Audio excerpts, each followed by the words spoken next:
See ei ole tema mure ja tema ei pea selle tegelema. Ja temal ei pea rääkima juttu sallivusest, solidaarsusest, tolerantsusest ja armastamisest.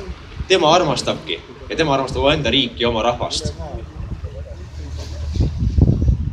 Kuid kui on juba nii palju räägitud täna immigratsioonist, meeste hordid, kes tulevad üle Vahemere põgenike laagritest, siis ma puudutaks teemat, kui 2 päeva tagasi või 3 päeva tagasi oli massimeedias suuresti mingi uuring, kus iga teine eestlane pidi olema nüüd juba lahke ja salliv ja tahtma aidata pagulast.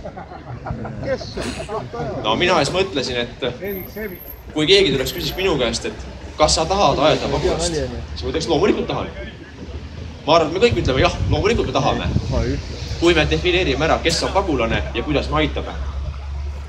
Aga kui seda ei küsita ja paneme pealkirja, et iga teine eestlane tahab aidata pagulast, siis Delfi kirjutab, iga teine eestlane tahab võtta immigrante vastu Eestisse. Aga seda pole küsimuses. Sest kui olla täpsed, siis praegu me ka aitame. Tavaline Eesti maksumaksja, kes maksab riigile makse oma niigi olematust palgast, aitab läbi maksude juba praegu toiduprogrammi Jordaanias. Ka praegu maksame kinni Vahemere operatsiooni grupi, et tagada mingisugunegi valve Vahemerel. See ongi aitamine. Ja vähemalt iga teine eestlane pooldab seda aitamist. Sest nii me aitame päris sõjapõgenikke. Need naised ja lapsed, kes istuvad sõjapõgenike laagris ja ei taha tulla Euroopasse. Aga see ei ole aitamine, kui me tervitame Eritrea noori tugevaid mehi, kes väldivad minemast oma kodumaa armeesse, et pääseda Euroopasse, siis see on oma enda rahva hävitamine, mitte kellegi aitamine. Mul oli võimalus kohtuda ka 2 nädalat tagasi Ungari välisministriga. Teate isegi, Viktor Orban, Euroopa vihkab, kõik hurjutavad, panevad piire kinni, ei ole sallivad, ei armasta immigrante. Ja mul oli rõõm näha, kuidas ta vaatab Kalle Pallingule otsa ja ütleb otse välja. Teate, need on põgenikud või? Ei, see on tavaline migrantide invasioon. Muud mitte midagi. Ja meie kaitseme piire. Meie täidame oma kohustust, mis tuleb Schengenist, valvata Euroopa Liidu ja NATO välispiire ja seda me ka teeme.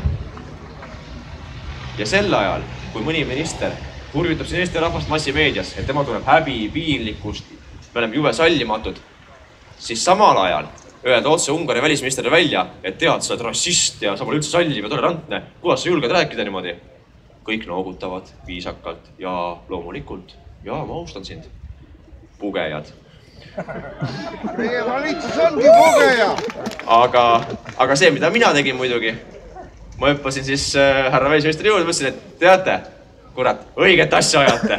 Ma olen jubedalt teie poolt. Eesti rahvas pooldab Ungari ministeeriumit, Orbanit. Madjaril läksid silmad suureks, mõtleb, tõesti või Eesti valitsusel või Eesti parlamendis on isegi mingit normaalset mõistust kuulda.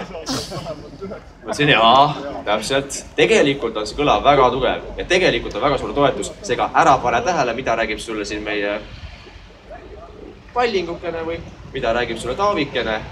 Taga lillase sokke, ära pane tähele. Kuula meid.